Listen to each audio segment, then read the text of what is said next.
that we can make good decisions for our community. We thank you, Father, for all those that are here this evening and come to join with us. We pray, Father, that you would guide us and direct us with all that you do. And Father, we offer a special prayer for Charlie Hastings. We remember Charlie, the Kerr County engineer, a man who served his community with dedication, strength, and with heart. We pray that as we reflect on his life and his passing on March 2nd, at such a difficult time for Centerpoint and Kerr County after the devastating floods of last year, we know the pressures on Charlie must have been insurmountable.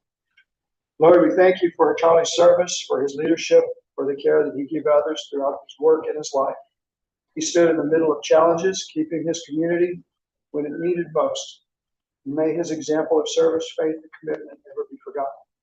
We ask that you bring comfort, peace, and strength to his family, friends, and co-workers, and all who mourn his loss. Surround them with your love and remind them that you are near to them and near to the brokenhearted. We pray that Charlie's memory will remain a blessing for all who knew him, and may his life continue to imagine and inspire all those who serve in the community. We thank you, Father, for these blessings, for your guidance and direction in Jesus' name. Amen. Amen. All right, we're going to call the meeting to order at 6:31, and we'll start this off by the Pledge of Allegiance. I pledge allegiance to the flag of the United States of America and to the republic for which it stands, one nation, under God, indivisible, with liberty and justice for all. On the second flag, I pledge allegiance to the republic, one state, under God, one and indivisible.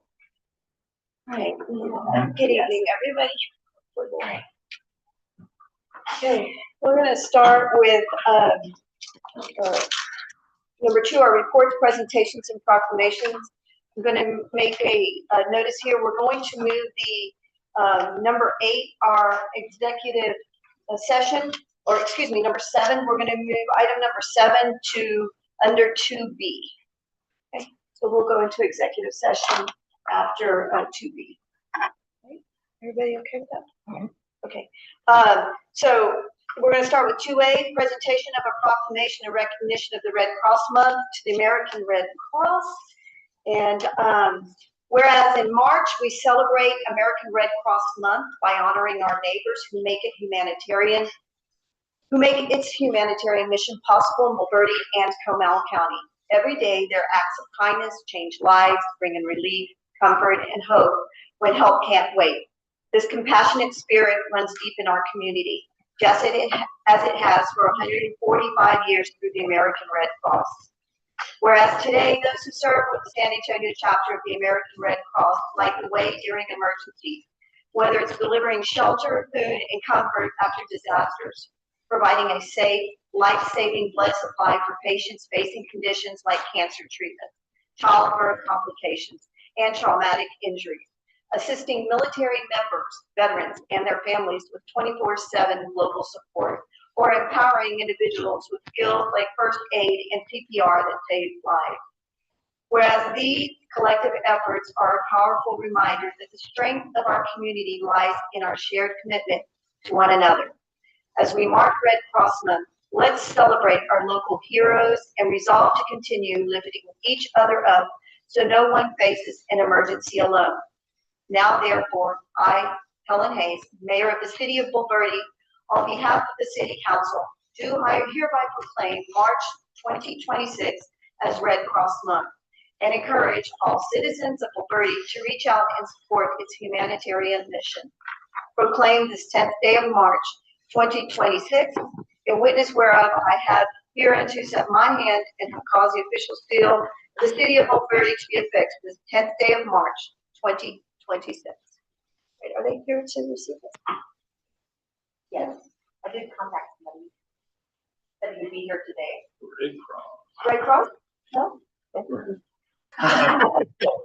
You get one. Okay, well, hold on.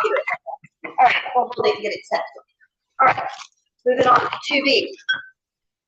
Recognition of Corporal Aurelio Hernandez for 5 years of service to the City of Bulverde. The City of Bulverde proudly recognizes Corporal Aurelio Hernandez. for 5 years of distinguished service, dedication, and loyalty to the Bulverde Police Department. Presented with gratitude by the City Council of Bulverde. This was supposed to be in February, but he wasn't able to be here, so we're doing it today. Come on then.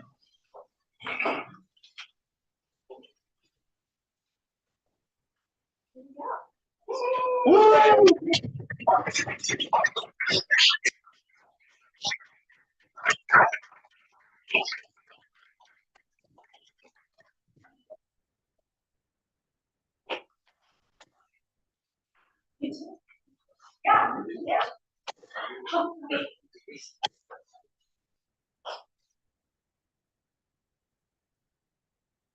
Yeah, go there.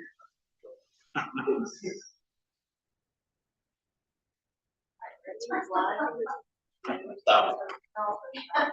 Thank you. Now, fun one.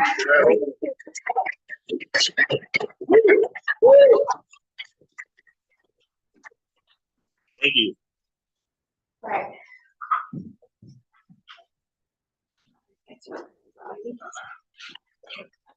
So now we're gonna go ahead and move to executive session. So we're gonna do that at 6:06.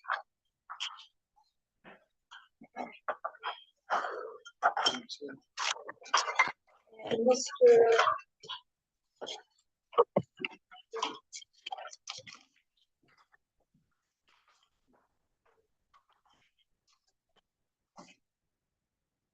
Fucking more. It takes somebody else, I promise. It is. Not my, Oh, Yeah. I have a chainsaw. Mine.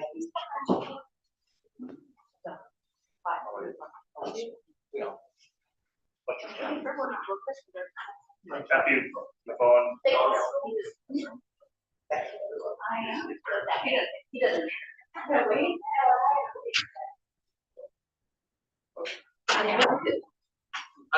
Yeah, they moved your stuff up. Next one. You missed it. I'm going home.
Here you go, Lauren. Thank you. Oh, wait, I didn't do the envelope, did I? Here you go. So we have it. Thank you, sir. Okay. Here we go. All right. Well,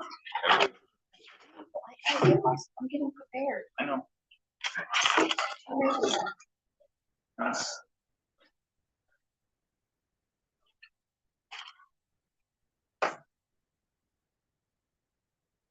Just let everybody. All get right. there. I was gonna talk about the thunderstorm. You can't. We're not gonna call it back.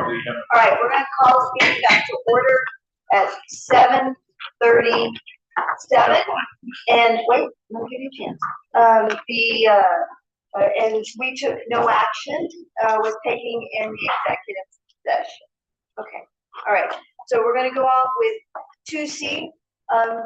Just FYI, we have maybe some weather coming to our area, so we're gonna try and move this right along today. All right, so 2C is gonna be the police department summary of February 2026 activities. All right, moving along, you have before you the February monthly report. Police department responded to 1,307 calls for service for the month of February. Had a total of 22 arrests, 15 crashes that we actually investigated and submitted a crash report to the state. Average speed citation over the limit on Highway 21, 20.1, Highway 46, the same, 20.1, on FM 63, 16, and everywhere else, 20.1. So 20.1 was a popular speed there over the limit. I'd be glad to answer any questions. If you have any questions about significant events or anything, I'd be glad to answer those too. Gary, real quick, do we who owns that stock camera there at the civil one going through it in 1 hour? That's a DPS camera. DVS camera. Yep, Okay, thank you. that is a DPS camera. I have a question, and here you have, code compliance, 3 of those for this month. Can you tell me what those were? Probably animal control. So anything animal control like that, we also put under code compliance.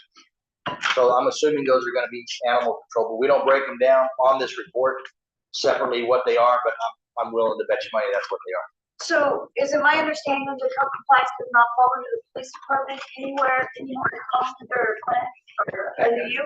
So if we separate that, maybe put animal control there and not Sure. code compliance, so we're not gonna have a double report on code compliance from 2 different departments when that takes effect, I Sure. think next month, correct? Like, right? Coming soon. Okay, so yeah, that would be great, if we could just do that so that people don't get confused. Not a problem. Okay, all right, I'm good on that. Any questions? Okay, all right, we'll move on to 2D, Thank you, Gary. Finance Department, thank you, Chief. Something?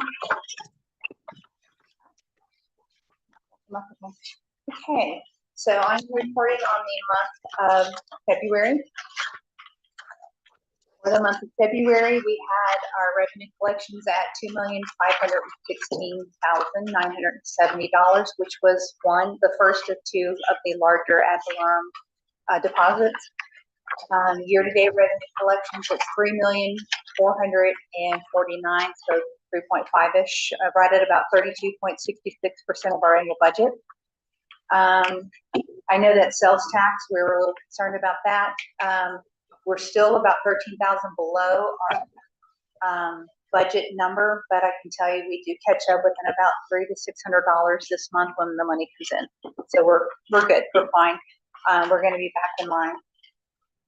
Let's see. The expenditures for the month were $701,738. The general fund expenditures through January 26 were $2,973,000, roughly 29.42%. Nothing out of the ordinary. Everything was pretty much on track. And also for the new accounting position, we have hired a lady, Susan Brambley. She starts next Monday on the 16th after spring break. Again, what was her name? Susan Brambley. And she lives here in Bulverde. Super sweet, super nice. And she's an Excel guru. I'm so excited to learn from her. Kind of like a kid in a candy store. Okay, so, so for January, for sales tax, I have the $290,727. We are above last year's, by 0.48%, so that's good. And then, the fiscal year 26 collections year to date, we're still down 6,527, but like I said, in February, when we put that money in, it's gonna kind of level out. Our interest income for the month was 23,000, a little over that. So I'm going really fast. Do you have any questions or jumping all over the place? I do. Yes, The revenues on page 11, on the franchise income, how come why is this so low? I mean, it's 50% difference probably so low. from last year from 25. It just depends on when I get it. So when people mail in their franchise tax, it just depends on when it's reported.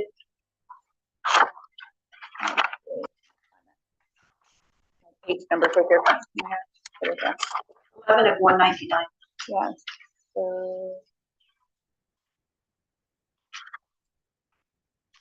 So this month I have it for January this year was 16,855 and last year was the 34. So they just could be just timing of when they mailed in their franchise tax. I'm expecting CPS to the tune of about 54,000. I haven't gotten that yet. So there is just timing of when they get it to me. Okay, For the and then just on the fines and forfeitures, is something changed on that? That could be just what the tickets that we've collected, the warrants that were collected.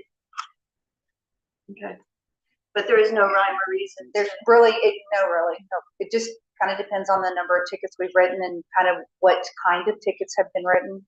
I think They Chief come spoke up- to that last.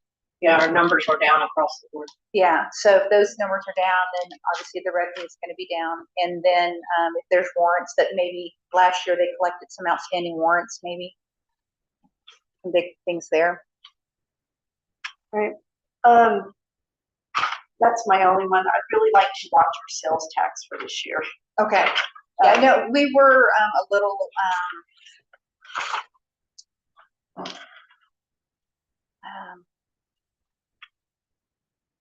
we weren't as conservative, so we were a little aggressive, I think, when we did the budget, just kind of looking at the trajectory for the last 5 years. And I think we're going to be fine. I know that November was hard with the government shutdown, so there was some discretionary cash, but everybody was kind of holding on because they didn't know when they were going to get paid again. So I'm thinking that it's going to pick it back up. The monies in February were for the expenditures in December. Okay. All right, we'll just keep an eye on that. All right, thank you. All right, thank you. Great. Public Works, 2E. Good afternoon, Mayor and Council. Brief highlights for February 2026 for Public Works. Removal of 26 bandit signs throughout the city, which includes 1863, 281, and Highway 46. We're currently actively working on stop signs and yield sign replacements in OBN. Staff has been replacing not only just the signs, but we've also been straightening some signs out too. Some signs were leaning. So we've completed the signs on the east side of OBN. And so now we're starting to work on the west side. So we're getting an inventory on that stuff. So hopefully by this year, by the end of the year, we'll complete the stop sign, yield signs. And after that, we'll do the regulatory 30-mile-an-hour signs, whatever speed limit signs, other signs in that neighborhood. We also received our bid package for our 2026 road maintenance plan, which we'll go over later on in the council meeting.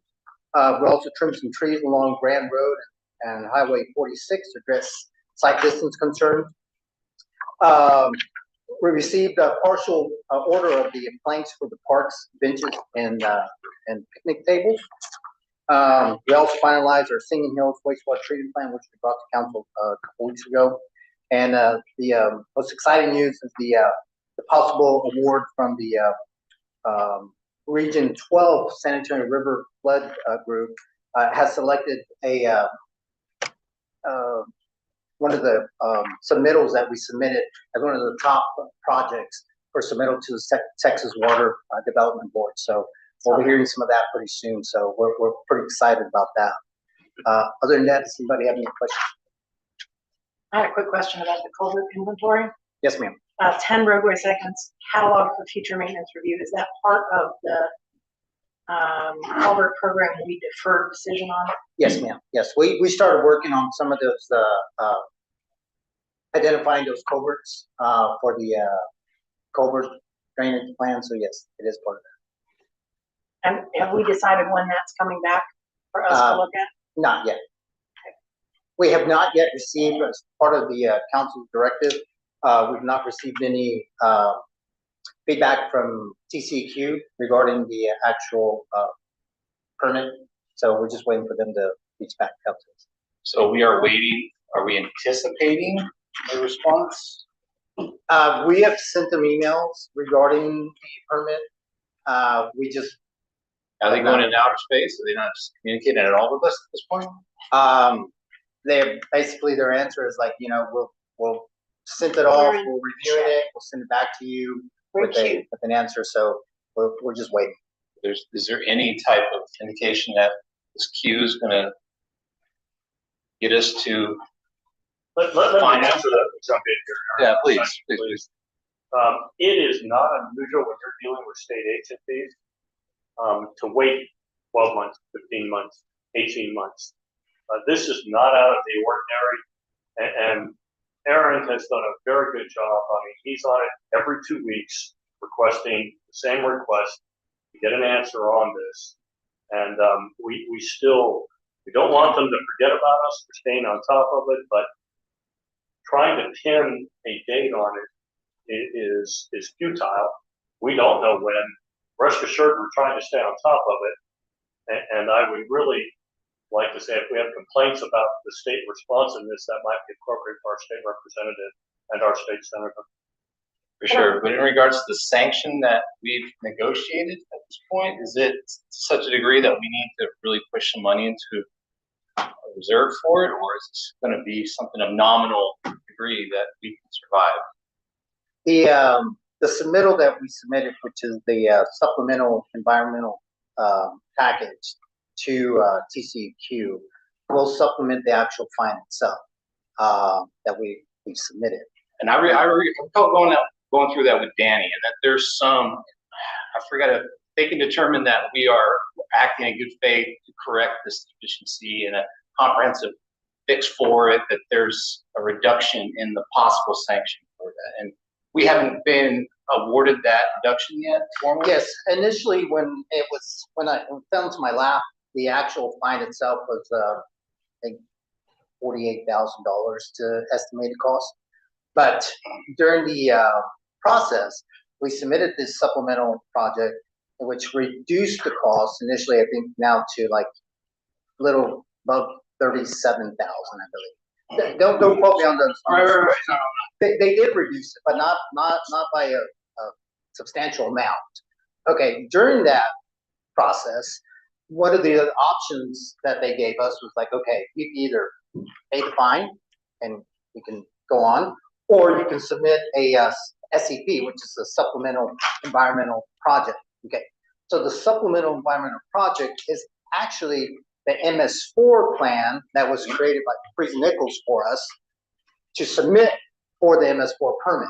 So they've taken that and said, yes, we will accept this as a supplemental impact project towards that fee. So if we paid Freeze Nichols $40,000 for this MS4 plan, they'll accept that as part of the payment. So we wouldn't have to pay it. So, but it is still in the process of being finalized and sent to us and say, yes, we accept it. We'll take this, you're fine. We'll use this in lieu of your penalty and apply the permit to us. Okay. We're just waiting for that final process. So can I follow up about the culvert question? Mike, am I correct that we deferred a decision on the culvert project until we heard back from TCEQ? Was that? So we had final decision from TCEQ, yes. Okay, so speaking only for myself, I was not thinking that was going to be 15 months out. So if we wanted to I'm not speaking for anybody else on council. I think you are here right now. Wait. I'm asking the question in the context of the culvert report. If we wanted to bring that forward again to consider, because we have a number of things that I think are, I'm sorry, Nothing, that's, I think I have, we have. that I'm asking what the process would be. Procedural question. You wanted to get it, We've previously made a decision to defer a decision on the culvert repair program until the TCEQ matter was resolved. I'm saying, speaking only for myself, I was not aware, my understanding that was nearly done. I was not thinking that it was gonna be another 15 months, and I think we have some issues that probably should be addressed before then. What would the process be, since we've made a decision, if we wanted to bring that matter forward again for consideration? you can request action. At the end of this meeting, you can request it to be on a future agenda. As part of, what is that, item 7, whatever that is? Yes, ma'am. Okay, thank you. Thank you. All right, thank you. Thank you.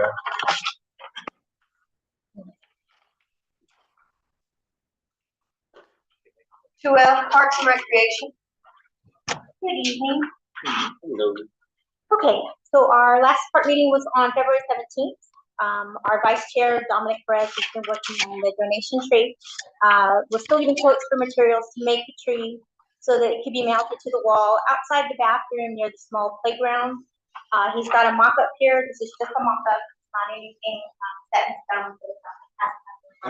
Kind of what we're looking to do.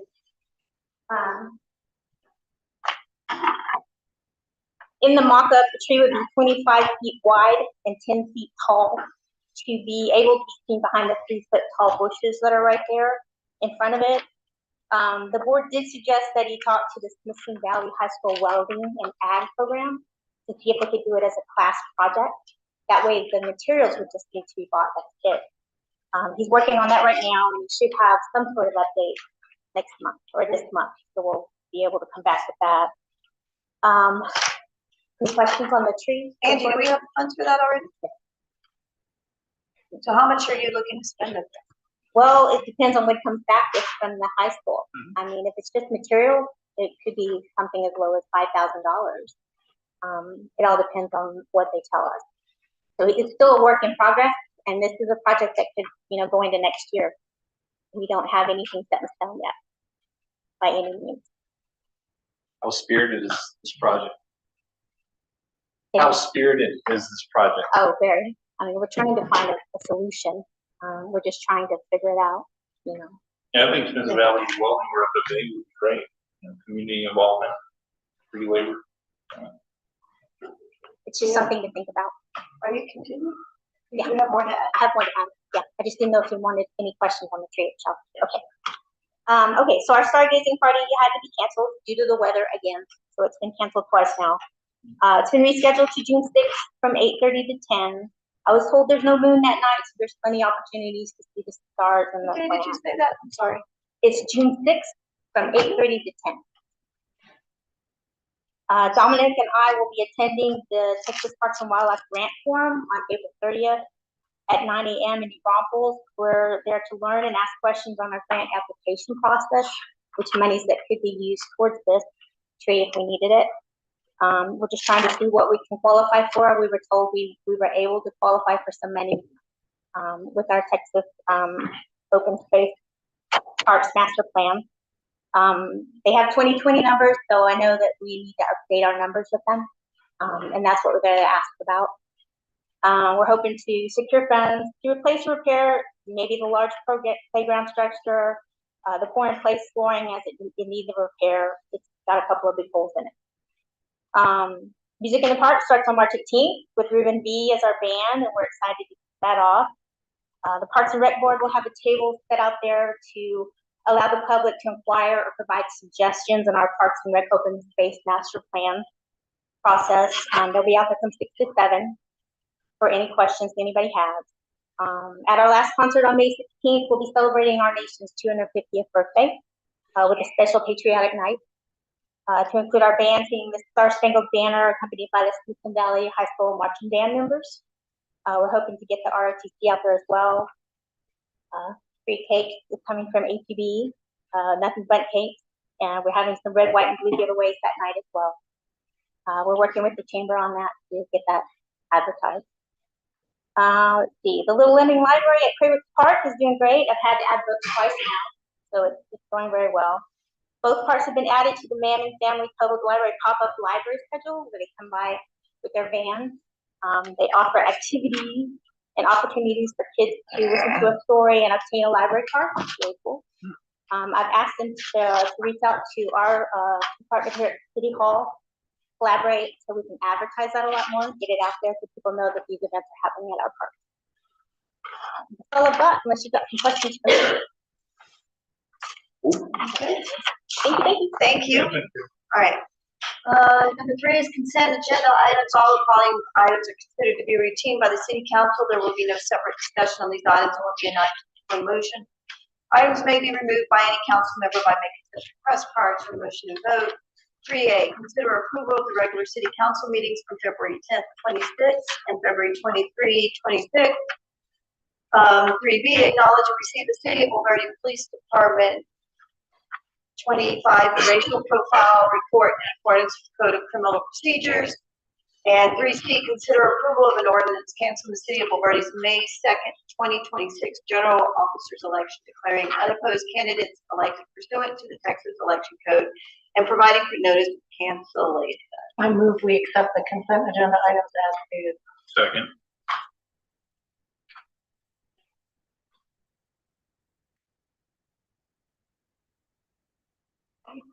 All those in favor? Aye.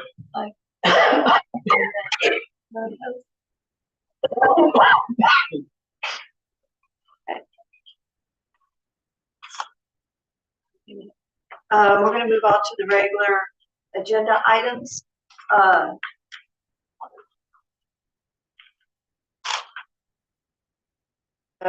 4A, consider acceptance of the annual audit of the city's financial statements for fiscal year 24-25. Okay. Good evening, everyone. I'll do my best to be very brief, just for the sake of time, but happy to answer any questions that you may have. I'm actually going to focus on the audit highlights, just a single page that's actually, it's on page 64 of your council packet this evening. Thank you. Again, I'm happy to go over any of the information in the detailed report that follows, but again, just to keep you from having to flip through a bunch of pages and also to give you a little bit more of a historical view, this often helps to kind of keep the focus going. So just some of our overview items, we did issue an unmodified opinion. A lot of people refer to that as a clean opinion. Really what that means is that we were able to give an opinion on these financial statements.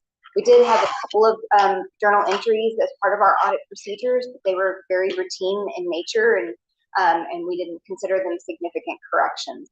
So overall, the financials were very, are materially correct now, but they were very good when we started auditing.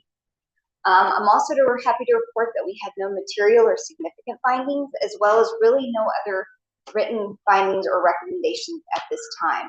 There's certainly things that we come across as part of our auditing procedures that we might discuss verbally, but nothing that we felt needed to rise to the level of a written finding or recommendation. And part of that is simply because of some of the activities or the proactive steps already being taken by city staff. Any questions on those particular items? All right, then moving down on to the general fund. Again, as I mentioned, you've got some historical data here.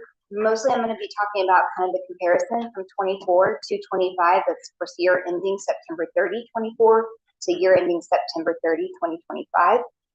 You'll notice there that your revenues did increase from the prior year. This primarily was through your ad valorem, as well as the amount of money that you received from Comal ISD related to the student or the safety resource officers. And so overall, those increases were actually even high enough that you saw an increase in your total revenue, even though your permits for the year went down from the prior year. So those two items increases more than took care of the decrease in permit revenue. Additionally, compared to your budget, I just wanted to point out that you did have some revenue items that did exceed your final approved budget, and that was primarily in your sales tax as well as in your grant revenue. This was actually the last year of your ARPA money that was being utilized. And so even though you've received those funds all up front, the city's been gradually using those up. And as of September 30, 2025, they've all been utilized. But that was certainly not something that was budgeted as new revenue coming in. And so that was another reason why your actual revenues exceeded your budget. Moving on now to your total expenditures. This again, of course, is for the entire general fund. And so your total expenditures actually did decline from the prior year. We mostly saw that decline happening in your professional services related to your engineer and inspection fees. Well, that certainly made sense because your permit revenue was also down. So there was that correlation that we were expecting. We also saw a decline in your Parks Department as well as the non-departmental expenses related to some building repairs that occurred in 24 that did not necessarily repeat in 25. And then finally, a little bit of a decline. Overall, your expenditures in total were well under budget, and there were a few areas in particular that fell beneath budget, and that was in your public safety, both due to overestimating the cost of fuel and personnel, as well as in public works. And that was primarily related to budgeted acts for the ditch maintenance that didn't actually occur during the fiscal year. And then finally, again, in your professional services, again, anticipating the cost that was going to be needed for engineers and inspection fees that didn't actually come to fruition to the extent of budgeted. So overall, in your general fund, you can see that gave you a total change in your fund balance of $2.5 million, which brought your ending fund balance in the general fund to $7.6 million. And that actually equates to 14.9 of your average operating expenditures based on 2025 numbers. Of course, I know the budgeted numbers for 2026 are a little bit higher, so it wouldn't be quite that 14.9, it'd be something a little bit less, but that's how we usually calculate it, is based on your actual numbers for the year. I also wanted to point out, and then again, happy to answer any questions over what I've covered, but I also wanted to point out that compared to the reports that you receive monthly from Ms. Nelson, we are reporting the general fund as being the Fund 100, Fund 150, and Fund 160, as well as your reserve fund down in Fund 400. So I know on those monthly reports that you're getting, there is a fund that shows like a negative cash or negative fund balance. That's not true reflection of the actual bank account. It's more of just the way that it was reported in the system. And so that's why for these numbers, we've actually rolled up those funds, because essentially they're all considered the general fund purposes, even though internally they're tracked separately. So hopefully that kind of helps clarify a little bit of the transition from the internal reporting that you're getting to these numbers. Are there any other questions over the general fund specifically? Can I just clarify, 14.9 months means that's how long we could cover our expenditures based on the reserve? Yes, ma'am, that's right. All right. Well, with no other questions on that, then I also just wanted to briefly touch on your utility funds. So this is specifically related to the wastewater treatment plant. Again, you can see kind of that historical comparison there. And I did want to mention that, of course, your total revenue is down for 2025, and that relates to the city taking a conservative approach of trying to recognize that there has been some collection issues with the developer in recent years. And so, conservatively speaking, not that the city is not still due those funds, but there has been an adjustment to the revenue to say if for some reason those funds were not collected, this is more of what the revenue would have looked like for the year. And part of the reason for that is because the agreement says the developer should make the city whole for certain expenditures that are incurred. And so therefore there should be ideally a break even with your operating income. But since that collection has been a little bit of an issue in the recent years, again, just for that conservative purpose, they're certainly going to seek out and try to obtain those funds. But in the event that they're not collected, this audit reflects the fact that there may be a little bit of an issue. So that's why you'll see your operating. How much is that? Yes, ma'am. In total, I believe it was 360,000. I had no idea. 306. Sorry. 306? Yes, Yeah. ma'am. 306? 306. And that does actually represent 3 fiscal years worth of reimbursements. So it goes back to fiscal year 23, fiscal year 24, there was no reimbursement due. And then, or excuse me, I'm sorry, FY 22, nothing in 23, and 24 and 25. Apologize for that. So there was 1 year in there where the city's fees that you collect from the customer, or from the users, more than made up for those expenses, so there would have been no reimbursement due from the developer. And historically, there had always been a small amount due from the developer, but in this case, in fiscal year 25, it was quite a bit larger, simply because the O&M costs to GBRA went up significantly in FY 25, and the user fees were not covering Is those this costs. the development at Cedar Hills? Yes, All of it, 100%? yes. So I want to make sure. So that's why you'll see the operating income and loss for fiscal year 25 being that negative. Again, that basically represents the fact that there was that shortfall from the developer expected. Again, it's still due to the city. The city's going to actively try to obtain those funds, but just in case. Also wanted to mention beneath that is a number for depreciation. That is a non-cash number. That's simply the infrastructure and the building itself that is being depreciated over time. So I want to make sure I call that out as being a separate item, because that's not true cash out the door. Yes. So even though it's reported as a total change in net position of a negative 623,000, again, a lot of that is related to depreciation, about half of that, and not actual cash lost. Any questions on the utility fund? Well, then the last thing you'll see there is basically a list of your restricted funds. In total, it's about 1.2 million, and so you can see kind of the breakdown. And of these, I'm not showing revenues and expenditures, I'm simply showing the ending fund balance. You can kind of see that history, and you can see that all of them are staying pretty steady. Of course, you did have a new one come up this year as the Youth Diversion Fund. I believe that's an additional fee on your court fine. But again, basically our summary in short is that we were again able to issue that clean opinion. We had a few adjusting entries, but nothing that we considered outside the normal. And overall, the city's in a very healthy position as far as the number of months in your fund balance in the general fund. Thank you. Thank you. Thank you. And thank you, Sharon, for your hard work. Well done. Thank you. Thank you so much. 4B, discussion and consideration of bid. We need to vote to accept Oh, that, wait. right? Yes? Mhm. I move that we accept the annual audit of the city's financial statements for fiscal year 2024, 2025. Second.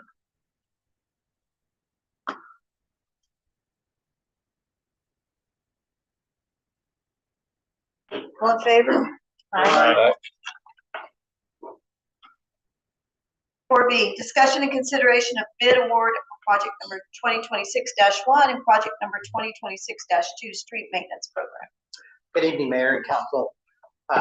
This evening, I will provide a brief overview of the bid results for the 2026 road maintenance plan and share staff and the city engineer, Freezy Nichols' recommendation to award the contract to the lowest qualified bidder, and also present the city's 5-year paving plan and conclude with the next steps. On December 9th, City Council approved moving forward with the advertising the bid package for the 2026 road maintenance plan. This package was prepared by the city engineer consultant, Freezy Nichols, and advertised on January the 24th. Sealed bids were opened on February 24th by the city secretary and also by online with Freezy Nichols doing the opening. Following the bid opening, Freezy Nichols did provide the city with a bid tabulation for staff review. The bid solicitations included 2 contracts. That's why we have the 2 contracts, one for the construction and the other contract is for the rejuvenation process that we solicited for.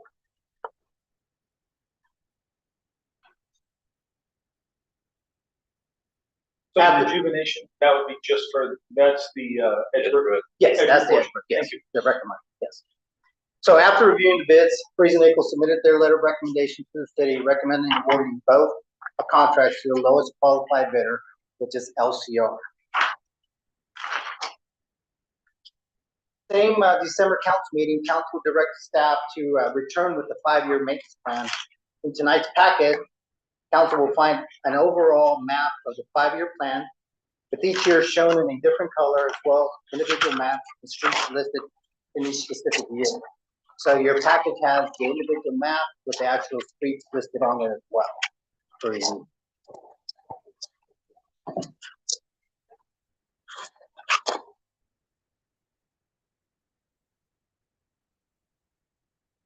Now, once council approves the award to the lowest qualified bidder, the city will have a remaining fund balance of a little over $350,000 in the road maintenance fund. As a result, staff, we reached out to the consultant who prepared a 5-year plan and asked for potential options with the remaining money. The consultant provided 3 options for council's consideration. First option is to continue with the road maintenance plan and apply the following streets identified in the optimized selection, meaning that we would just move some of the streets from 2027 up to 2026. Second option is to select some of the lower PCI streets for additional maintenance work. The third option is to build a additional asset inventory by expanding data collection, which this includes more of your pavement marking and striping inventory. The third option is the consultant that we hired to do our road asset. Also, at the same time, collected our pavement markings, our center lines, and we would just reach out to him and say, hey, can you build us a pavement marking plan for the future? Now, this will let us know how much more money we would need for striping, pavement markings, like your turn lanes, your piano keys, and all that on city maintained streets. Do the bids that we've received in the amount that we see here from, for example, the LCR one, does that include striping? Yes, the bid package includes striping. So these pavement markings were for other areas? Yes, this is for the citywide. We have no inventory on our citywide street one. Did we do a epoxy or a thermoplastic on the striping? Thermoplastic is what we bid package. Also, the final slide has the lowest PCI scores that we identified. We had brought this back in December as well, but these are the lowest scores, which are 0 to 65. Yeah. As you can see in the packet, in the Excel form there, the streets are identified. The ones with the green line are streets that butt up to a county line. The ones in red are streets that are within a city street, which connects city to city. Just wanted to identify those. And I'm sorry, can I just clarify? Yes. Which option would cover these? That would be option 2. Option 2. Yes. Now, in option 2, we did make just wanted to note that Old Bernie Road, Singing Oaks, and Little Fawn, those are the streets that land within city to city. Completely street. within the city. Yes. They're not, however, the streets that have the lowest scores. They're one of the streets that have the lowest scores. Those are the ones in red. Mm-hmm. Right, but there are, 7 streets that have lower scores? Yes. 6 streets. Yes. We're just identifying those that are within. Exclusively within the city. Yes. Yeah. That is my presentation. Do you have any questions? I have quite a few. Okay, wait. So we'll start with Councilman Hawkins. Oh, yeah. What do we know about LCR Total Transport? LCR has been, they have done work for the city the last, if you can correct me, but last year. They did the actual road maintenance plan last year. From Mulberry Road? Yes. Okay. They've done the work for Mulberry. All right. When you look at their business profile, they're listed as an aggregate hauler with 6 trucks. Yeah. Have we talked with anybody else or had any other experience other than this 1 year? Talked to any other cities that have done business with them at this scope? As far as their bid package, when they submit their bids, and you can correct me if I'm wrong, you come up here. And by the way, this is Frederick Garrison. He is our city engineer with Freeze and Nichols. Okay. When they submit their bid packages, they submit the work that they've done for other cities as well. Mm-hmm. And as part of the process, when the recommendation letter comes in, the vetting process is processed through Freeze and Nichols and their experience with vetting LCR or whoever the lowest qualified bid is. Do you want to talk about? Yeah, just to add, so last year when they bid on the previous contract, we saw the same thing. And so we did the vetting a year ago. Basically, this business started as an aggregate hauler, and they have expanded over the years into TxDOT work. And so they have a lot of TxDOT work on their resume. They have references, and they're also local to city of Bulverde. So he was interested in doing work here. What do you think gives them an advantage to be able to underbid their competitors by 25%? Part of it is probably locale. They have their machinery and their equipment here in this area. Their mobilization costs are a lot less. Okay. As far as their warranties and guarantees, are they comparable? Yes, everything got bid using the same manual and the same department. Also, in the bid package, we did put a liquidated damages phrase in there, so they have 60 days to complete the work. Any work after that, they're I think we assessed them a $750 per day fine on that. So it gives them a little incentive, a little push to make sure that the job is done within those 60 days. The expected time frame that we've allotted for them is June the 1st, starting June 1st, hopefully ending by 60 days after that. So it's right in the middle of summer. So it prevents any type of cold weather coming in, especially with chip seal. So we did that purposely to make sure that the job was done quick. So based on your experience using them previously, you would recommend that we go with this particular? Personally, I have never used LCR, but speaking to Breger and the actual project manager that was on site with them last year, yes, I would recommend them as well. And the other thing that we're doing actually this year is that I'll be the project manager this year for the project, so I'll be on site with them as well. Good, I feel better. Thank you. No, She said walk I wrote it down for you. Okay, I have a couple of questions. So, Y'all can't sit next to each other. Okay, go ahead. so I have a couple of questions. Yes. We are going to be making a decision tonight, as I understand it, about whether or not to accept the bid, but also then which of the options we move forward with respect to the balance of the budget item. Is that correct? Yes, and one thing I do want to be very cautious about once we move forward and what's the decision we would you would like us to move forward with, especially with the gas prices going up and the crude oil going up in the Middle East, that will affect probably some of the future projects and what that's going to cost. So we will be, again, as far as the project, we will keep very close eye on how the project is going and how that is affecting that project, and making sure that we stay within that awarded budget to them, make sure we have no overages on that. That's one of the key reasons why, having to be there on the ground with them is very important. So a couple of questions then. I think your option 2 is recommending that we look at those 3 streets that are in red that are exclusively within the city limit. That's your recommendation? Yeah, it would be one of my recommendations because they do land within the city. Because we have the most control over that. I continue to be concerned about, it will not surprise you to know that I'm still concerned about these with the very poor ratings. Yes, ma'am. And I'm wondering if we have to accept your options as presented, or if we can make other suggestions. Is there another suggestion? I'm thinking that, these items that are rated very, very, very poor, Bridlegate, Johnson Way, Keswick. Oh, okay, as far as the list goes. As far as the list goes, right? So the option 2 estimate that you gave us, I think, is those 3 in red, correct? Mhm. So if we wanted to consider the others, we would have to make that as a separate recommendation or separate request. You can make the request if you wanted to. Those are just options that we have. Those are just recommendations that we have provided council with. Okay. Now, if council decides you want to go a different direction, it's totally up to council what you want to do. My concern is that these very core items are 4 years out on the 5-year plan, and so I'm a little troubled by that.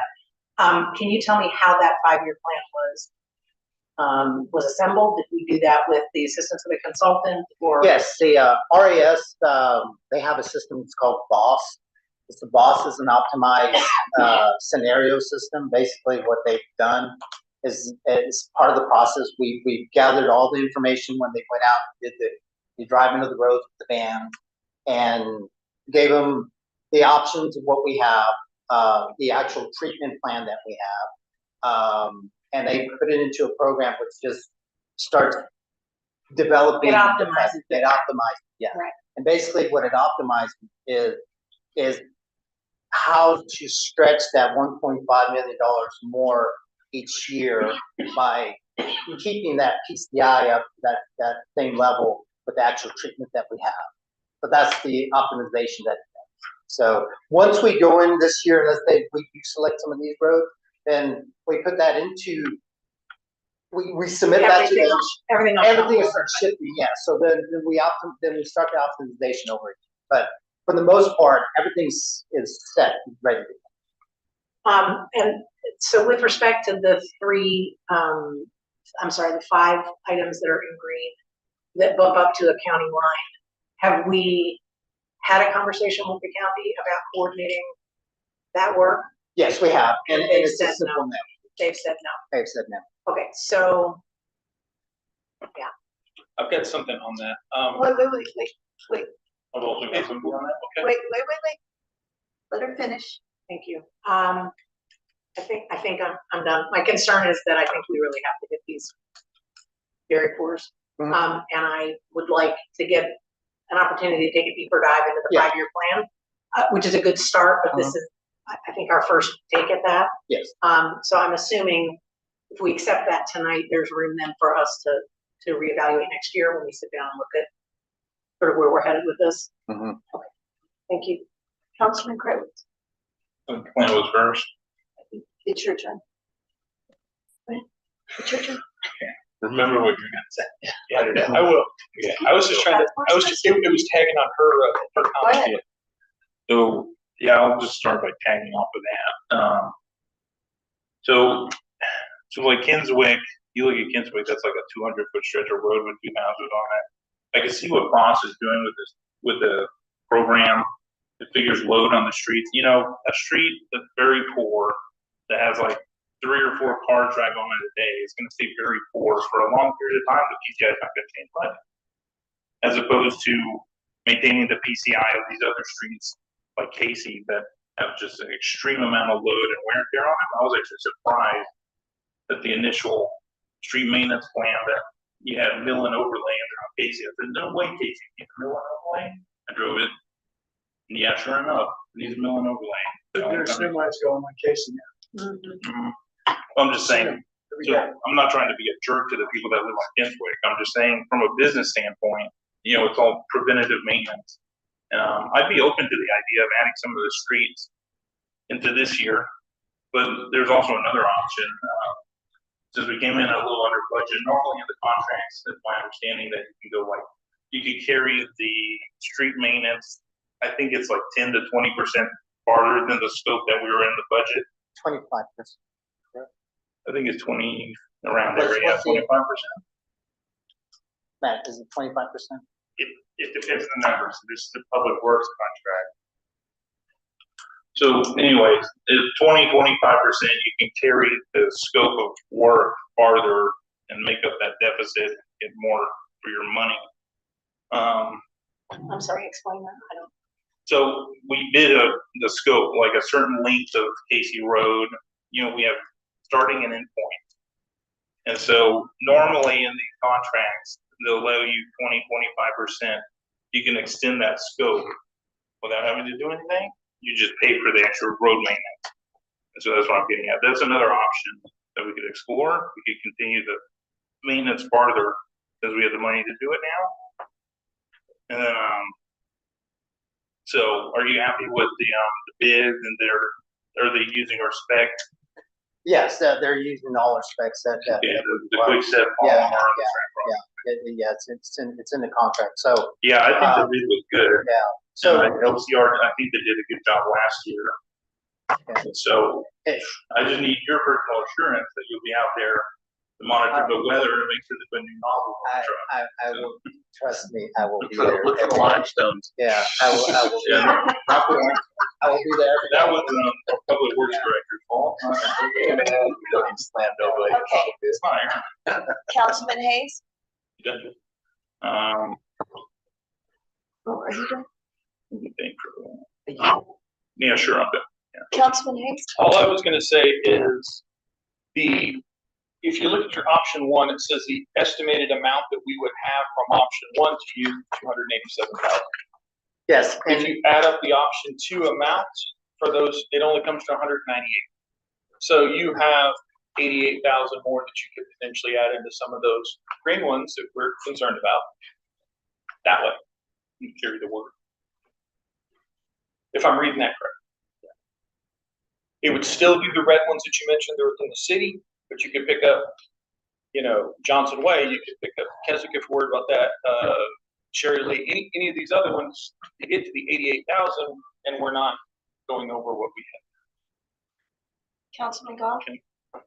I'm not even gonna pretend that I'm a civil engineer, so I can't really make an informed opinion either way, but I just wanna say I appreciate pursuing this optimized list, because it objectively identifies roads that will need care, need immediate care, and need preventative maintenance. So as it stands, good job on getting the bid back. As far as the second part, I would say option one, to continue to invest in our roads, is appropriate because there's no more noble thing to invest our tax dollars in. Roads, police. So continue forth, and if we need to go over, then we have a pad of, you said 25%, and we're not hurting for money. So thanks for putting that together, folks. And I agree that this is a little straightforward, and that's where my heart is on this.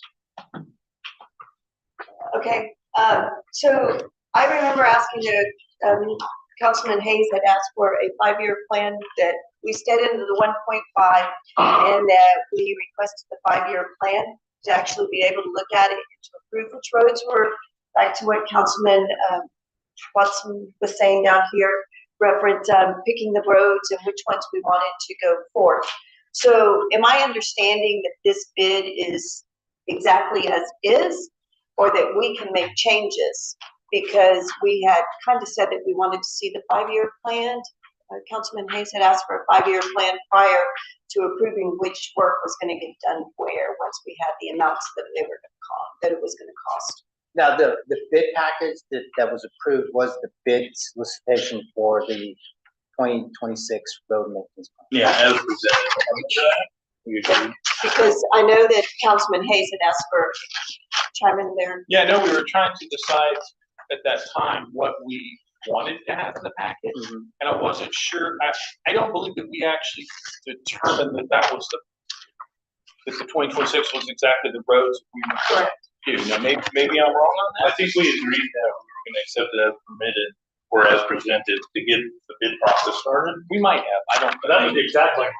Yeah, Yeah. but it was also contingent on receiving the 5-year plan, which. Yeah, which we now have. have. Which Which we have. we now have. First act. I'm okay acting with, I think you've got that 5-year plan in here now where everything's touched. Cause how much does it, just So, for an increase to 2026, how much does it throw the cost plan off? Do we have to completely re-optimize? I don't know the figure on that. I would have to get with consultancy, like how we would redo the entire thing. Cause the last thing we can do right now is go out to bid. I mean, people are loading up for work. It's astronomically more expensive if we do it now. I would say yes, because of what's going on in the Middle East with the price of crude oil going up. Asphalt gets expensive. And plus, the companies So- get busy now, so.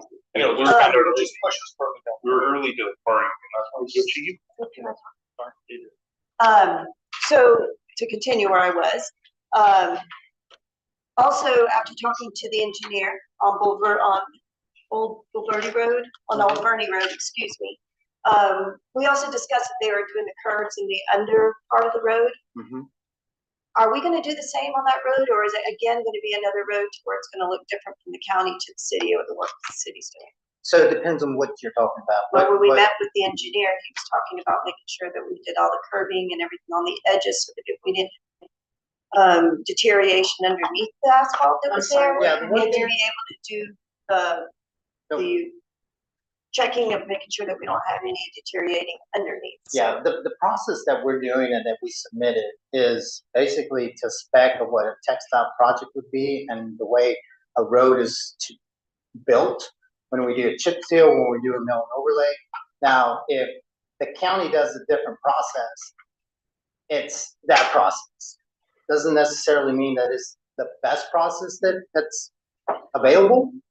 I just know the process that we've submitted through Freeze and Nichols and has been vetted with LCR is a good process, and I believe, I'll put my name on it, that it's gonna turn out well. So we will get- What Can engineer I are we finish? talking Can about? we finish? Can we finish? We're gonna So, help you out. wait, so where I'm going with this is that we may have a part of our road from where the county meets it with their work, correct? All right, of what they're gonna seal and put on the road, and where we meet up again on Old Bernie Road, it is not gonna look there's not gonna be any resemblance of what happens on the road, and we end up with what it looks like out from Old Bernie Road, where you can see where the county did their work and where we're gonna come in, and then we have deterioration in between the seam, and that's why I'm asking this. So how is that gonna work? I didn't spec a road out to match whatever the county did. That's No. not, No, well, that's not what I'm asking. I'm just asking, are we undoing the under check and everything else underneath the road to make sure we're just not covering anything that's deteriorated what underneath? we're doing You're on, asking if it's full depth reclamation or Yeah. on that road? yeah, so what we're doing on Casey Road is And we're we're going. talking about Old Bernie. Old Bernie, well, we haven't even, it depends, we haven't even bid, we didn't bid. I know, Old but you Bernie have Road. it on your list here to add, so I would think. I know, we so would look at it. if that's the case, then we would go out and see what. Is Old Bernie mill and overlay? Yeah, Old Bernie, yeah, Old Bernie would be, mill and over. So they would mill off the top of the road, Yeah. lay new road on it, so, yeah, that, it would be replaced with new. I'm sorry, what engineer is giving us direction about the roads? I missed, No engineer. giving you said direction something on it. about a meeting with an engineer or something about. No, this county how they do the roads over the county. We asked them how to do the roads. Only if you can do Old Bernie Road. No, they need to do Old Bernie Road is what we were trying to get them to do. And they said no. So there you go. All right. Well, we can't pay the county roads for We don't have the county's budget. them. 700 miles of road they have to get done in 18 months. All right, Councilman Hayes, anything to add? Councilman Gott? Councilman Hawkins? Councilman Watts? Are these numbers under the cost estimates for these other streets, are those as bid or those are our estimates? Those are our estimates. Those are the original estimates that I came with. So, I mean, again, we may come in a little lower, but what's going on, We need a little buffer. yeah. Well, we did agree that we wouldn't go over the 1.5, that it stays under budget. We have a 5-year plan. Councilman Hayes, are you good with that? I agree. I mean, because we've got to, if we can touch all the roads in 5 years, the minimum amount that we have put towards it, about as good as we can ask for. So if we do have a, a little excess buffer, what do y'all think about just extending the scope of the work? Is it below that 25% threshold? I think we need to look at that. So we have presentation. Okay. I say we strike all the bitumen as hot. Well, I think we need to approve this tonight. It's getting hot, not for road work. Councilman Hayes. I think we need to decide which of these roads in the green, if we decide we want to add those, we would want to add to make up this, extra amount, to have it approved. My question is, how does that affect our bid? So Well, I thought it Clearly- wouldn't. That's why we had these options. That's what I'm saying. I'm just using the money in an option. I'm not adding more money. I'm just using Right. the amount that's on the option. I'm just saying, do we have to go back and rebid those extra Um, streets? Yeah. legal, Matt, question. Could we Can we take this to or Mike, can we take this like to an emergency workshop? I can't do another meeting. I don't know. To talk about it? I will say, It's important. It's not an emergency, it would just be a scheduled meeting. I will say, can I interject that if you look at year 2027, it's very OBN heavy. And with the mobilization already there, it'd be easier to slip in Little Fawn, Kinswick, and those other streets. But I think we need to discuss You- that. If that was not on the bid and you didn't give everybody. I'm talking about 2027. This So we year, would we're have- not OBN heavy. Next year, we're OBN heavy. Our engineer like to comment on that. Yeah, I was just gonna talk about, so, I mean, you can go ahead, whatever people you want to clarify. But, so the public works contract can go up to 25% if you guys are okay with that through change order, right? The only thing you need to consider with the type of work that's being done in this contract and the type of work that you would want to do is that if it's a new type of work that was not bid, like say we need to do a complete full depth reclamation, that was not bid, right? And so we would have to negotiate a price to do full depth reclamation on a new street, right? And so anything that we're doing, So that's you're why, saying if the extended scope falls into an area that needs FDR, you would have to bid that separately? you would either have to, and this is where he can provide his feeling, but you would either have to negotiate a new unit price with the contractor, which would then be probably responsive to the current world events. Or if you stick to unit prices and do additional streets, we can negotiate with the contractor to just extend that unit price for more quantity. Right, that makes sense. Yeah. Aaron, if I can ask you a question real quick, under the cost estimate that you have listed on page 174, and I think that's it up there. These aren't actual bid numbers, these are cost estimates, correct? Correct. So they're going to be, let's assume that we have an option where we pull off of this list and we're going to negotiate. We're negotiating in a much different environment this week than we were 3 weeks ago. Correct. Okay, so the likelihood of these figures, all the way over to the right, being an accurate reflection of the current price to undertake a petrochemical intense procedure is probably zero. Correct. We're gonna be spending more money. Yeah, I'm We thinking also this is don't- gonna get expensive and we're gonna end up working on a roadway. We also don't have to spend every penny we put in it. Correct. You do a little more than next year. We could just stick to this bid You can, and, yes. and say, we're just gonna count the savings for this year and we'll tackle Correct. this I should have put that as option. for. Cause this is a time critical item. I could have, and again, we could, That would be my choice. I think. Yeah. Just, I think we should do more next year. We need to save it. Yeah, I agree. do we need a motion? well, wait, you need a motion to Wait, wait, either accept or deny, to award contract 1 and contract 2. On the other options, you don't need. And we're not approving the 5-year plan. We just, No, we don't, it's just the 37. We're No. accepting it, but Yeah. we have the option to discuss that. change. That's a- So I don't have It's to. a fluid document. Okay, So I'll make a motion. wait.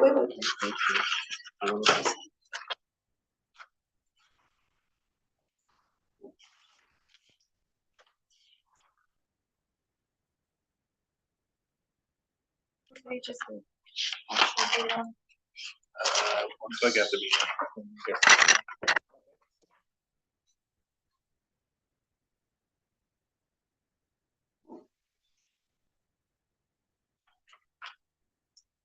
Option 2 has the 3 roads, but so you can't do that. So we're not doing that, we're just approving it. No, but he's telling me the option 1 and option 2. No, he's saying. We're gonna Contract approve it. one He and said we contract could do option 4, that's the same. Contract one and contract two. Okay, I thought he was saying option 1 and 2, so I was. Yeah, that's Edgebrook's too. Yeah. LCR, Lotus Bed, and they're lower on the Edgebrook rejuvenation. And we're just gonna take the savings. We're not gonna try to spend every dollar. Correct. Yeah, so I'll make a motion. You ready? Okay. Well, I move to approve the LTR Total Transport LLC Contract 1, Contract U, Contract 2, is your street maintenance, and approve or accept the 2025 street maintenance plan as presented. And I will second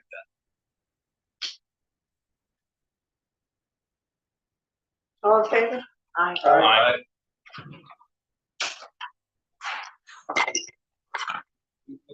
Take care. Tell me when we get done. Yeah, no, I want to hear it. Okay. Okay. All right. Discuss and consider approval of an ordinance of the City of Bulverde, Texas, amending Chapter 3, Division 5, Section 3.10.161 of the Code of Ordinances to revise requirements for maintenance rights of way by adjacent landowners. Look, can you bring up to me it may not be the first page of the packet, item, might be the second page.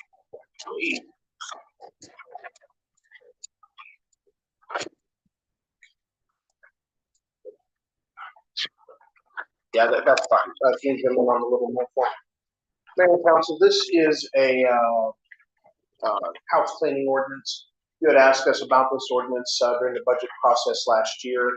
After looking into the current ordinance that was adopted in 2013, I think I had mentioned to you guys in an email at one point that it had been taken from a Montana ordinance.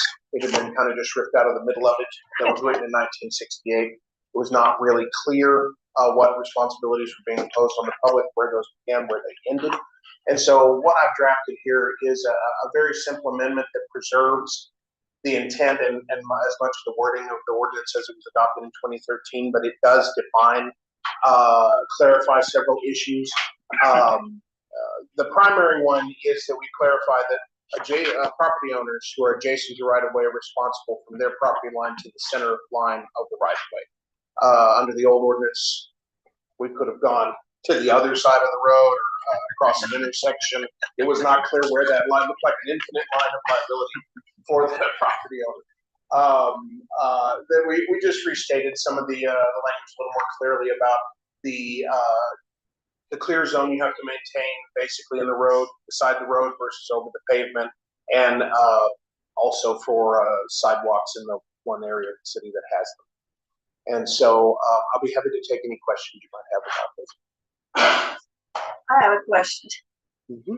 Okay, based upon, and I'm going to use 46 as an example, because we have some areas in there that now is inside that sidewalk, is inside our city limits, right, on the property where I'm talking about river crossing. But if it's in TxDOT right of way, this is about city rights of way. I know, but it cut into ours, and there's now going to be a new sidewalk there. Where is So this? this gets cracked, it's coming out of Riverway and 46, on River Crossing.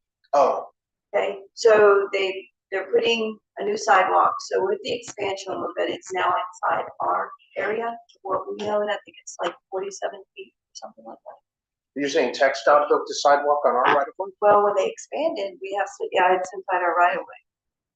So I'm not if, 100% sure about. so I'm if, just not ignorant. okay, so I guess my question is if that is true in fact, and something happens to that sidewalk there, then it's on us to maintain, or is it gonna be on River Crossing?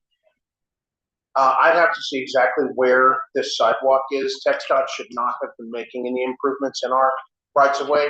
They should have taken that on as their own right of way if they wanted to build something there. Well, it's So just to where the ADA, they needed to do the ADA for the sidewalk there. if it's up at like where the lights are, that's still TxDOT's responsibility. Well, you said where it You're came talking in. about in front of Old Sage Capital Bank there on 46. No. Talking at, oh, is that Old Sage there? With by 46 Parkway, What's the the new private bank called? road. What's the new bank called? Old Is it Sage? still Sage? Yeah, so right there where that road, so anyway, we'll look at it. The question is, you're saying that sidewalks must be, if they're, it'll be on the person to repair or replace any crack, damage, or deteriorated concrete segments. That's right. Now, the only place in the city where that's an issue right now is Edgebrook. I don't believe any of our other residential neighborhoods have sidewalks, and the ones in Singing Hills. I'm not 100% sure if those are in the right of way or if they're on private property. So there may be a potential for the couple of sidewalks in Singing Hills that might also be an issue. But my recollection is that those are in the private property next to the wastewater easements, and don't think they actually get into the road. So does this include also the driveways or just sidewalk? So the property owners have always had to maintain their driveway connection. The city's never taken responsibility for that.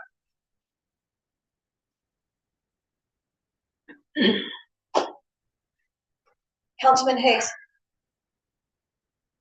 I think it's something that needs to be done. I mean, this is something we needed because we spent an enormous amount of resources for our public works going out there this last year, cutting all of these right of ways that should have been the property owner's responsibility. And it's a lot of man hours, a lot of cost. Councilman Goff? Yeah, no, I appreciate when this goes. We don't have any developing spike grass patches that pop up. So language was good, succinct, it's very much easily understood, and I think the property owners will now know exactly what's expected. Thanks. Councilman? Danny, I have several questions here. Talking about Exhibit A. Can we go to probably the next page? There we go. Okay, there we go. On item 1 here, I like what you've done here, but I don't think I could adequately explain it to my next door neighbor to tell him what he's responsible to do. Is there a way that we could be more illustrative in terms of our exhibit to show? Like, rights of way in this community are so diverse. Yeah. It would be tough to come up with an illustration that accurately depicted it. Because like I said, let me give some example. In Bulverde Hills, several places the roads actually leave the right of way and go into private property, and other things. And so, this is something that we will explain to them, right, from your shared property line to the center of the street, and we'll have that conversation with folks. We're not necessarily just going to drop an anvil out of the sky. You're in trouble, right? Well, good thing I guess the reason I'm saying this is because I'm not going to be able to help you out. When I'm talking to my neighbor, you're going to have code compliance or however you want to enforce this. 100% this needs to be done, but I'm not going to be able to help you for the reasons that you just elaborated. And I don't have a picture or an illustration that I can show my neighbor about the fact that his trees are in the road or that they're in the right of way. So he has some responsibility there. On item 2, basically a similar situation there. Item 3, could you elaborate a little bit on what is being covered there? So any part of a street or right of way that's covered with any type of pavement, you now have to extend the clear area 14 feet above that pavement so that fire trucks, school buses, delivery trucks can get down that road. So this would be parking lots, driveways? I don't know that we're going to have any parking lots on right of way. And driveways, they should be keeping those clear because the fire truck or the ambulance, they need to, it's not necessarily always going to stop on them. I understand. Okay, so then probably it would driveways. Any pavement in the right of way, needs to be clear for vehicular passage. Okay. All right. Item 5. Are you sure that we want to have residents maintaining sidewalks? I don't know. This is a council policy decision. That's what the current ordinance tries to say. I can't see people out there doing concrete work. The city is much better equipped to do concrete work than the resident. And quality of the work, I mean, you're going to get what you get. The resident's going to hire somebody like the city would. They have to get permitting, right? Flat work? I'm sorry? They have to get flat work permitting anyway, right? They'd have to get it permitted through the Public Works Department. Yeah, so there's controls in place to keep the guy from just dumping quickcrete out there and calling it good. This is policy decision of the council. They just, how big is the crack? How big do they leave the crack? Well, that's why we need a Somebody come by robust there. code The kid compliant that's coming by, the kid that's coming by in his on his little Just saying. computer, it's gonna go kaboom. Just saying, we have controls in place, we just don't have the full toolbox to implement. So we get a code compliance officer in there, that's something that's gonna be on their agenda to look for. Is this a normal thing in other cities where you're responsible for the sidewalk in your house?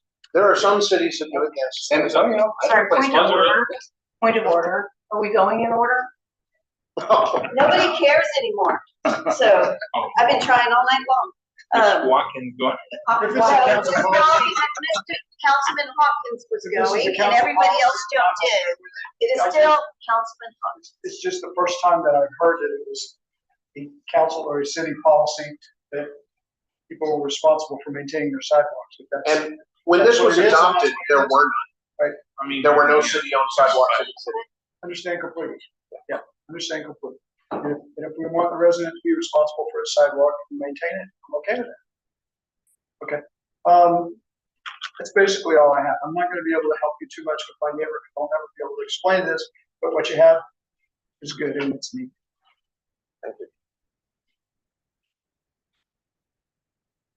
Councilman Watson. That's gonna spread. Wow, this has become a running gag. No, I got it. So I had a couple of comments. I concur that the idea of asking homeowners to maintain the sidewalks on their own is one thing without established standards, but then to say that there's gonna be a permit required and now they're gonna have to pay a permit fee, I feel like that's maybe something we should reconsider. As a separate matter, I think, yes, this is absolutely something we should be doing, but I think it should be accompanied by an education program, right? Some opportunity to go out to the community and say, listen, we've had this ordinance since 2013. We've never enforced it. It was confusing. We've rewritten it. We're gonna give you 6 months grace. Please take an opportunity to come in and speak to somebody in the planning department, find out where your right of way is because it's not clear, to your point. And the date in which we will begin enforcement is gonna begin X. And have some process by which we bring people in with an understanding of what that's gonna involve or entail for them. I think it's good. I'm concerned about the sidewalks thing, and I think we should roll this out with an educational component. And so, our direction from council about code enforcement right now is that we focus primarily on commercial zones, new development, and we deal with things like this on a complaint basis. I don't intend to change that until and unless, maybe as part of a discussion during the budget process, you guys maybe give us direction if you want us to change that for these type of ordinances. Well, or unless there's a public safety issue, right? I mean, Right, one but of hopefully these we things get a complaint about that. Sure. Can you repeat that sentence you just said a minute ago? Your advice from council was what? So the direction we received from council in the past regarding code enforcement, which stands until it's changed, is that we're to focus on commercial areas, major corridors, new developments like the new neighborhoods and things like that, for proactive code enforcement. And then when it comes to residential areas, we should focus on complaint-based code enforcement. 100%. We're not looking for trouble.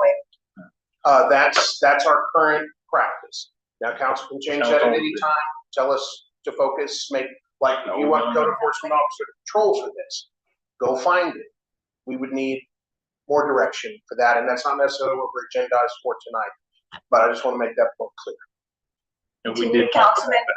Watson, I expressed my concerns. Councilman Craven. No, that was talked about during the budget.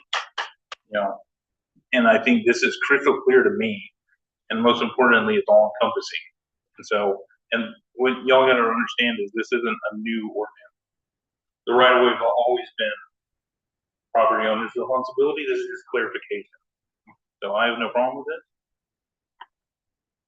Okay, can you just, I'm gonna read number 1. Okay. And, because it'd be really hard to explain where this is gonna be to my neighbor, okay? To where it says, the property owner's responsibility in this section shall extend from the shared boundary of the owner's property and adjacent streets, that part's easy, or rights of way, that one's easy, where it meets, to the center line of such streets or rights of way. Who is gonna determine where the center of that is when our center lines down our roads aren't even correct? I mean, I can't tell you today where that property line is to start measuring that. None of that stuff's marked. Without a surveyor, if we have to get down to the foot level or the inch level, I don't have the capability to tell them that. I just know that this is, when we put this out, it's gonna open a can of worms, because the neighbor that's upset with the next neighbor is gonna be calling it in, and I just want to be able to explain where that is going to be, and is our department gonna go out there and now measure from where the property line is out to the center of the road? Can't do that.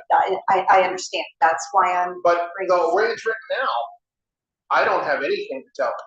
I could say you have to go from your fence to your neighbor's fence and across the intersection if you're on a corner. And because there's no limitation of where their liability stops. It just says adjacent right of way. Well, right of way is the whole road. So that's, you know, and then we get into issues of, well, you made my neighbor cut the tree.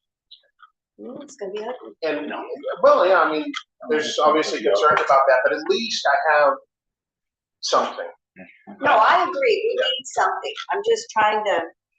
Center line is the closest thing that you can have to get accurate in this. Exactly. Whether or not Right. it's a little wider on one side or something, it's still the center of that street. And, you know, in the tile examinations that I do, center line is a standard on the majority of things that we're coming to. When you don't have a survey of it, you're going to center line. So then, you know, are we gonna be consistent just about explaining that when they start asking for that? That's gonna best be of our my ability. explanation, Councilman Hopkins, on explaining that?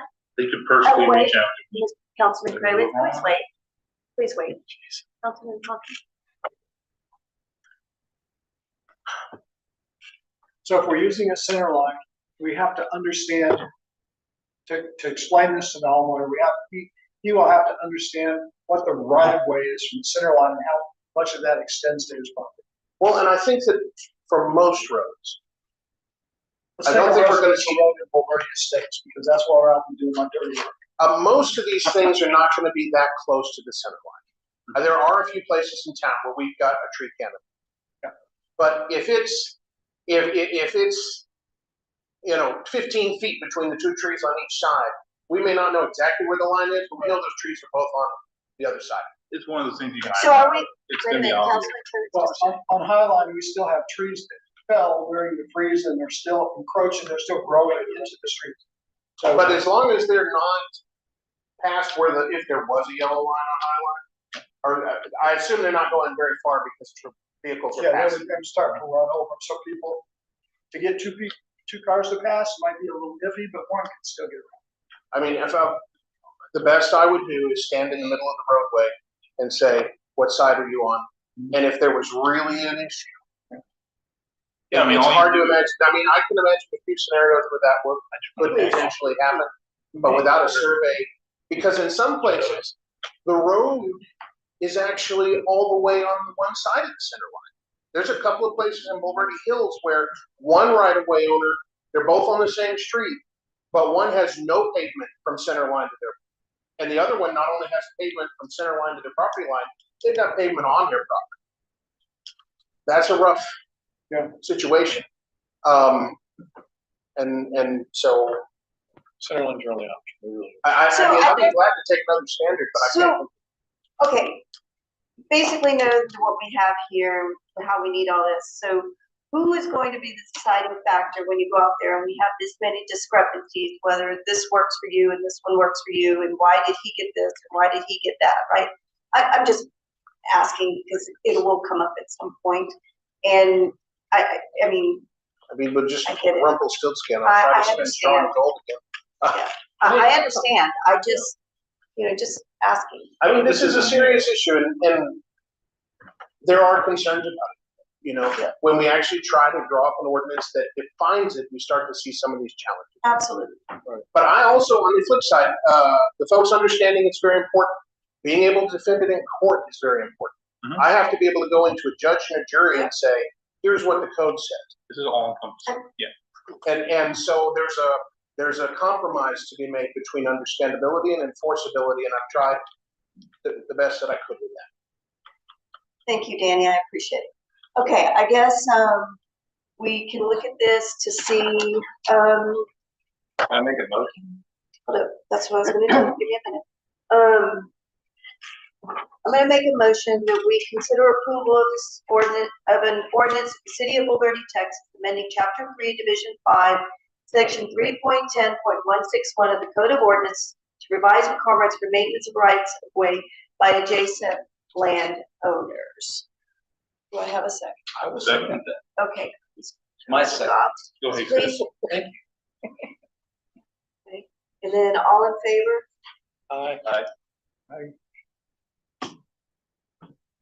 Opposed? So, and all those opposed? Watson. Yeah, spell it right.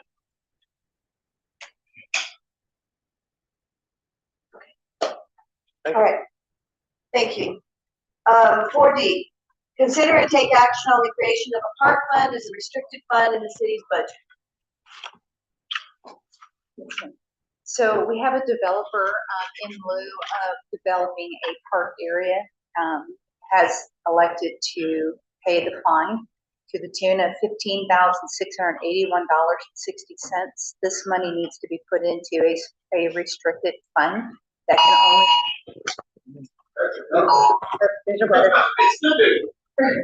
That could only be used for new park. The park fund, the restricted fund can only be used for new. We haven't had this mayor and council in a long time. This is the first payment we've got in Park and Blue in maybe more than a decade. And so we're just reestablishing that fund. Those are restricted funds that can only be spent on park improvements. You're not allowed to use them just to fix kind of what you have, because they're supposed to help accommodate new.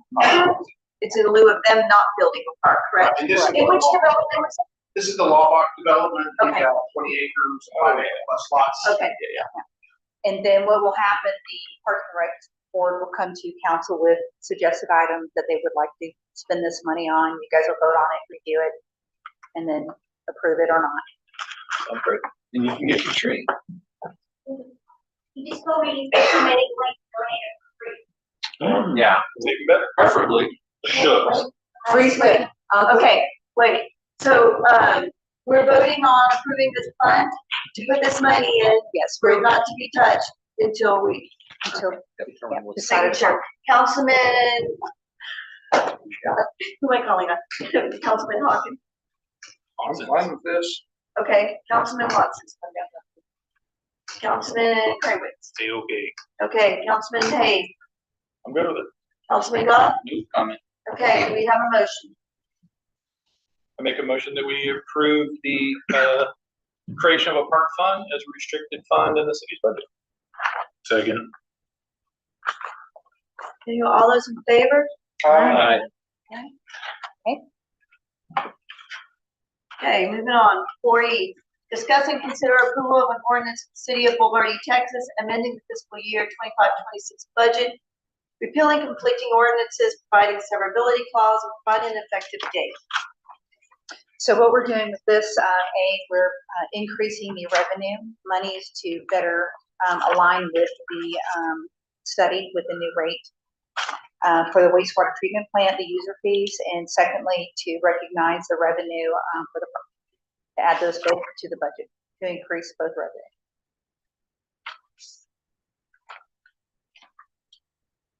So we're adjusting based upon our rates, Yes, ma'am. that we are Talk about to us. raise. Huh? Yep. Yes, Yeah, and the, so, I think she was, the user fee increase, okay, I think she expected it to be 830,000, and this year we had put 400,000 on there. Yep. So I wanted to increase it sorry, to better align with her expectations for the revenue. Councilman Hayes, questions? No question. Discussion, Councilman Goff. Councilman Hawkins. These revenues, I think we anticipated a receipt starting in May. Actually, the new rates begin May 1st. May 1st. So. We'll receive it. So this is, and this will be the amount, the anticipated amount that to bring back the shortfall, but we don't get a full year's rate, but it reduces the deficit. Correct. I'm good with that. Councilman Watson. No. Councilman Karewitz. Bueno. Okay, do I have a motion? I'll make a motion to consider approval of an ordinance of the city of Laverde, Texas, amending the fiscal year 2026 budget, repealing conflicting ordinance, and providing a severability clause applied and effective date. Okay. All those in favor? Oh, no, wait, I needed a second from Councilman Craig, sorry. And then all those in favor? Aye. Aye. Yeah. I have no public comments for tonight. And, Thank you, Sharon. thank you, Sharon. Reports, in accordance with section 5510451 of the government code, topics discussed inside are limited to expressions of thanks, congratulations, or condolence, information regarding holiday schedule, and honorary or statutory recognition of a public official, public employee, or other citizen. A reminder about an upcoming event organized or sponsored by the governing body, information regarding the social, ceremonial, community event, and health involving an imminent threat to public health and safety on the political subdivision that has risen after the posting of the agenda. Do I have any of those from any of you? Is this where I can make a request for the addition of agenda item? You can make a request. You'll need a majority of council for it to be taken at Okay. another future meeting. So I would like to request at this time that we add the bar ditch and culvert maintenance program to an upcoming agenda for reconsideration by council. I agree. Wait. I think what we say is, do we have 3 other council Wait, members? no, you need a vote. So all of those in favor, say aye. I guess you can vote on I it. don't Aye. think we- Yes, Aye. okay. Thank you. Cool. Okay, Next time. did I have any, Yeah, I do. wait a minute, any opposition? Sorry. Oh, I'm making sure you voted. Did you vote? Yeah. Okay, I'm sorry. Okay, so that was you. I'm just making sure. Oh, no, I was gonna say, my son is doing another toiletry drive for Provision. He's done a couple of them in the past. It will start, April 1st and it'll go through the 14th. I'll have some flyers and stuff out, and once again, the drop-off locations, we will have here at City Hall. And then I also have, bullet flooring at their 281 location and also at the post office.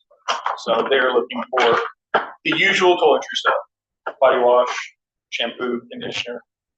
Wesley has said that their usual stock that they get from San Antonio has totally dried up to the tune where they literally have nothing to offer them. So they're completely out of it. What items are you absolutely best to get? Wet wipes? Shampoo, conditioner, deodorant, the basic things like that. Wet wipes are on there. Just Toothpaste. HEB has all UVA soaps, all that stuff on the door. wonderful. Thank you. Good. Clint, if you So- need And another drop-off location, I'll offer to make it. Wonderful. Okay. Okay, and I'd like to say congratulations to our new judge and recognition that we do have a new judge, Kristen Hoyt. She's been appointed to fill that term out, and we're excited to have her on board. And Commissioner Minus. No, he's not. He's not. Sworn in yet. So, Kristen Hoyt as judge. We did our executive session, so at this time, we'd like to adjourn this meeting at 9:09. That's shampoo.